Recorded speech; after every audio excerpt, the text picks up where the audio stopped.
Hello challengers, ChallengerAoE here.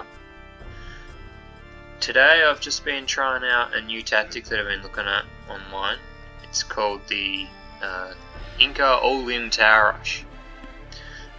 The reason why I've been looking into it, and particularly for the Incans, is they've got some awesome bonuses. First being that their villages are affected by blacksmith upgrades. The second of which is that their buildings cost negative 15% stone. So why this is helpful? It means you have super bulky villages, and the towers that you're building are relatively cheap. So, for example, a fully upgraded feudal archer is 30 HP. With fletching, it's got 5 attack, and with that padded armor, it's got that +1 to both piercing and physical damage.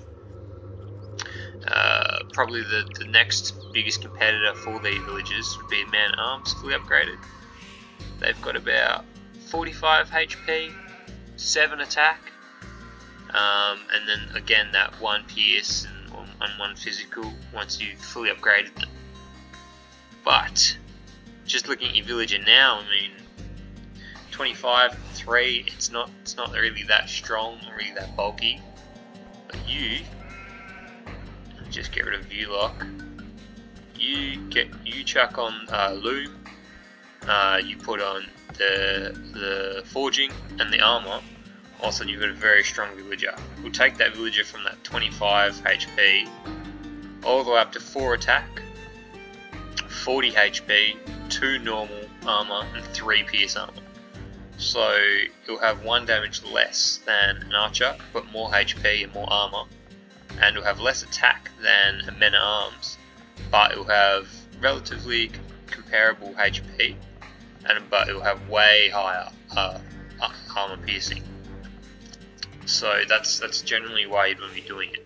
It's called an all-in strategy because generally you're sending in all your villagers as opposed to just a few. So yeah, I've just been watching this recently, something I've been trying to learn, and this is my very first attempt at it. So maybe while this is going, I'll just show you the settings. So standard game, Arabia, 2 players, hardest difficulty, and I had the map revealed just because it's been a while and I really couldn't be bothered finding all my sheep and board.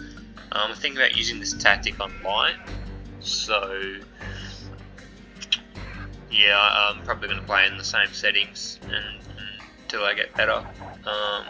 Because really, just finding the sheep and doing all that economy management found it really difficult. This was annoying. Just go in there, please. And I had to, pretty sure I moved this villager so I could try and give it sneaker in.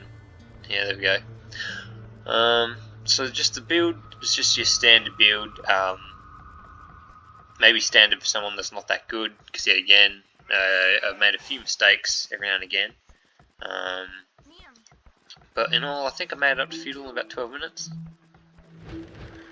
So the reason why I've decided to move on to recording games and then commentating, I just found it really difficult to focus on both aspects of the game, like playing and talking, and also allowed me just to rewatch the footage and do a lot more learning than I did during the game, just kind of synthesize information.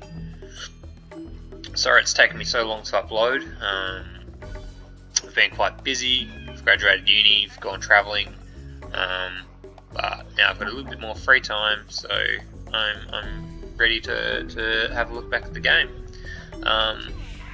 This strategy was, that downhill damage was super easy when I saw someone do it, and I thought I could probably take that. I mean, I'm only about 1600 on Steam, so I could probably take that and get a few extra points. I noticed I killed the boar a bit far out, so I was going to move some villages onto a sheep under the town centre, just to try and get that efficiency up. So again, what I'm focusing on here, obviously a quick feudal time, but you need that wood, you need that stone, and so eventually I'm going to focus less on the food and more on the stone. One thing I did notice in this game is my scouting was pretty poor. I think having the revealed map made it very easy for me. I think what I was going to do here is I was going to place my Eagle Scout around here and try and lame a villager when it goes out to collect that boar. But once again, I wasn't really looking to notice when that happened in the game. Right, so I'm probably going to be thinking about going up to feudal. I've got a fair bit of villages on food about now. I might just turn off view lock. So how we're going? Oh, that's no good. I think having the woodcutters on the outfield made it very difficult. But I must say, you know, I've got village production going on. I don't have any idle villages. I haven't housed myself yet. Again, my scouting hasn't been fantastic, but I haven't really needed it for this game mode. Oh, this has triggered me. Scout captures my sheep. I realise what's going on, so I'm like, I realised I should try and kill that scout. Boom, killed my sheep. Quickly dropped them all out before anything happened, before I killed the next one. Sent my Eagle Scout back, trying to catch that sheep. I didn't actually see how that sheep got back though. I think I sent my Eagle Scout down this way, hoping to catch him. Oh, they took a real wide path. I'm pretty surprised I didn't see that though.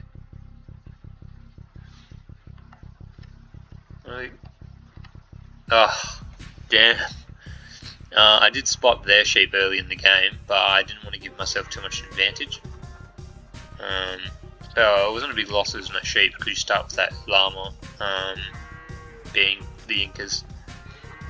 So I've got my villagers, I'm starting to send them out to stone. I thought I might put a few on gold, just to get that slow trickle of gold income, just in case it didn't work out and I needed to go to Castle Age.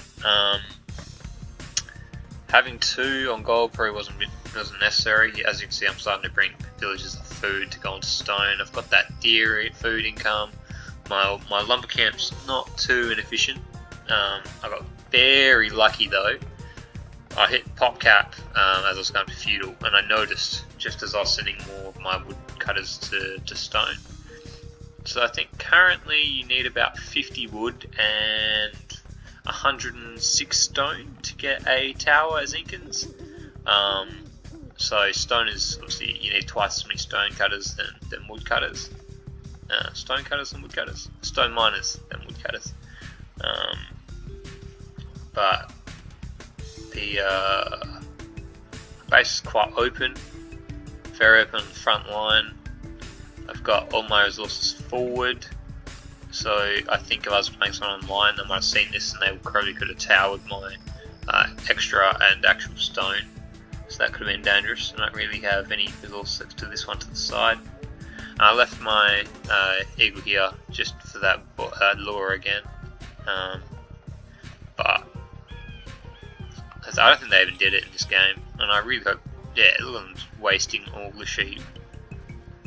So now I'm in feudal. I've taken all my villagers off ferrous resources and triggered them to stone, and now I'm sending them all in. I think then, yeah, I dropped the gather point here on the stone, so that way I've constantly got villagers getting stone. I'm getting that loom so I can get the extra armor. So as soon as that comes in, we'll see how tanky they are. Boom. 1, 2, 3, 40 health. As opposed to, let's see if we can wait for them to pop out an archer. So they're all coming in. You don't want to not fully commit, you want to get a few in there. And I've got the blacksmith up, and so soon I'll be getting those blacksmith upgrades as well for my villagers, which is good. Well, I had that little trickle of gold. But no, I've got enough of about 4 towers now, which is fantastic. Alright, here we go. So 30 HP, 4 attack, no armor. 40 HP, 3 attack, armor. And a downhill attack now. So here goes absolutely wrecked. I wish I did a bit more micro on this and made this guy go up the hill, because the wolf did a fair bit of damage to him. And look at this guy. What a joker. He's gonna get absolutely wrecked. no physical armor, 2 damage. Ugh. Despite having almost half his HP, these two go absolutely ham on these guys. Look, didn't even stand a chance. The only thing is you have to micromanage,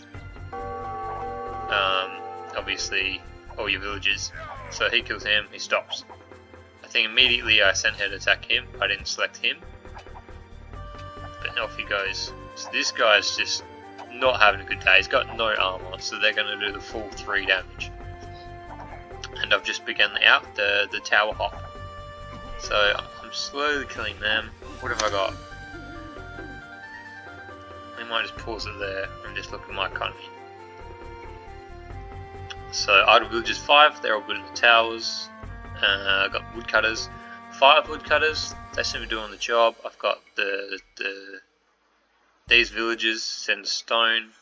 I've sent a few more villagers forward because I was hoping to get the towers up a lot quicker.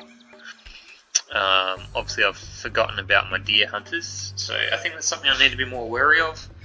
You know, hitting that idle villager button, finding where all the idols are. Something else I've noticed a lot is how open my base is. So again, I probably should have used, I don't know, maybe my food villagers to try and start walling up a little bit. Just even walling off sections, just so if they counterattacked, I'd be ready for that. Saying that though, with the armor and attack and health that these villagers have, if someone does come to my base, it's a pretty reasonable fight that I should be able to win, provided I have enough villagers. But yeah, I've still got those upgrades coming in. I mean, I think I did a good job here. Yeah, I put the big villagers in the towers where I could. I think maybe here I should have garrisoned this tower, so that way when I was attacking the villagers they would actually die. I think versus an actual player, the response would have been a lot different. I think these villagers would have rushed forward to try and attack my vills, so maybe I should have sent more villagers forward. I might stick it back on view lock. So this is what I'm looking at now. I'm just scrolling around, trying to find out who's weak, who's getting attacked, where I should put my next tower. Knew where the wood line was, so now I've taken this wood line. I'm going to take back a view lock. I've already taken this wood line off them. I'm about to take the second wood line off them, and they don't really have any other wood, so that was it. That was the wood that they were going to get. That gold's quite buggy, like very difficult to get to. The reason why I chose first tower placement here, wood line, I want to take that stone as well, and I want to tower hop to that stone. On this side of the map, there's not really, you can get the golds and the stones out here, but it makes you quite exposed. I really probably should have used this scout a bit more to come over here and check those areas. So you've still got villagers trickling over and over and again. Not having a good day for him. This scout, look at him, is feeling confident. Melts like butter. I think, how much damage did he do? 9. He must have got 3 hits off or something. Next tower's going up, probably in a real life game against someone, they would have probably tried villager rushing me there. The balls on this woman. She's getting shot at by arrows and she's bringing in the ball. I didn't notice this. Alright, and she's dead. And now they're all attacking. I think at this point the game was won. There's not a lot that Skirm's going to do against these villagers. Their armor piercing's way too high for them to do any real damage. I mean, one damage at a time. Again, the economy's pretty ignored, pretty neglected. I think I needed more woodcutters at this point. Yeah, it shouldn't be that hard to get 50 wood. So we're still moving around the map, just checking to make sure the towers are okay. Potentially could have walled in some towers as well. Probably should have garrisoned the towers when the villagers weren't doing anything. Like then, this weak villager probably could have been garrisoned in the tower as well. What was I doing here? Oh yeah, just continuing the towers. Still got everyone getting sent to the stone. And it's pretty much just mayhem going in the centre now.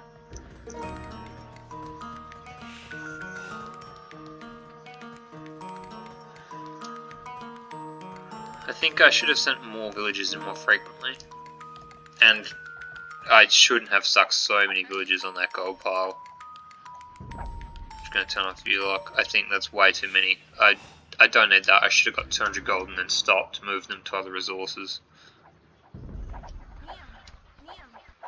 Getting pretty greedy now. I could see the win, so I just kind of was doing whatever I wanted at this stage.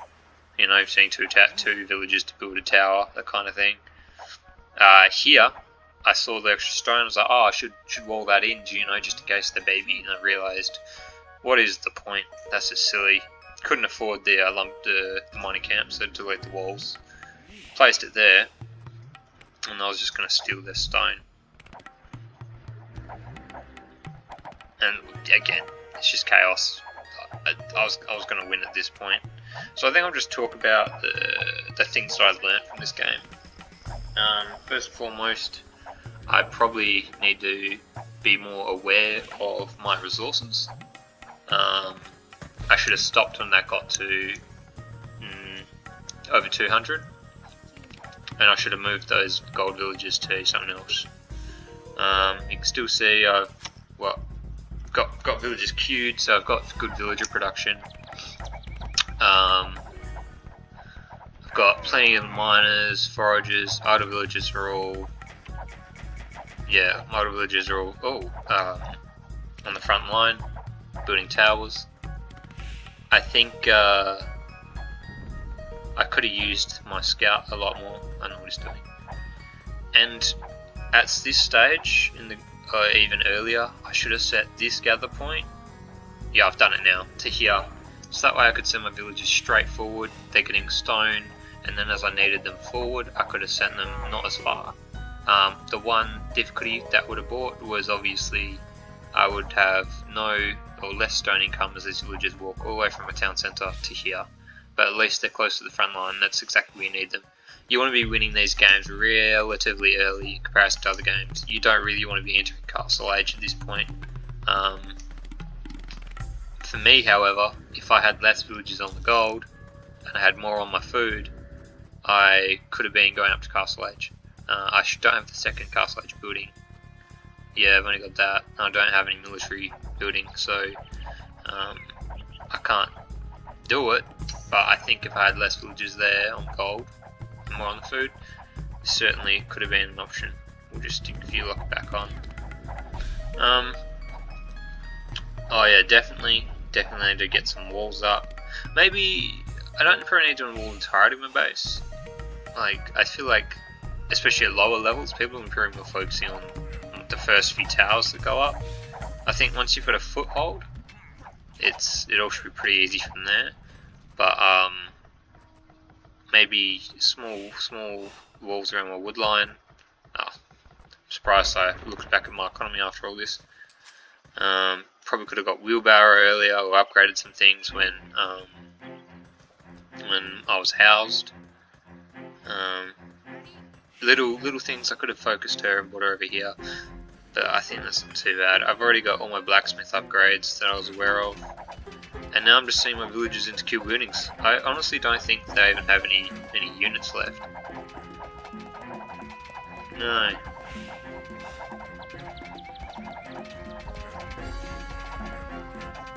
So I think the next big thing for me is I might play another one of these again.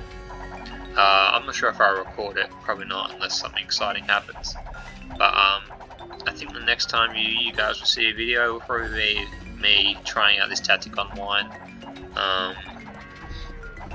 I just think it's just so chaotic. It removes the pressure from being at your base, and provided I can do a bit of economy management while I'm still fighting in the front, it should be shouldn't be too bad.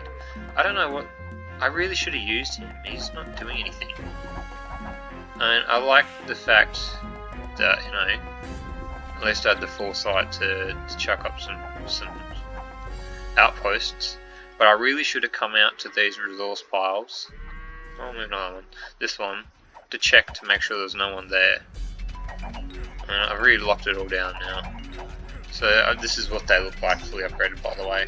They've got that forging, and they've got that armor, and they've got loom. Makes them, yeah, pretty tanky.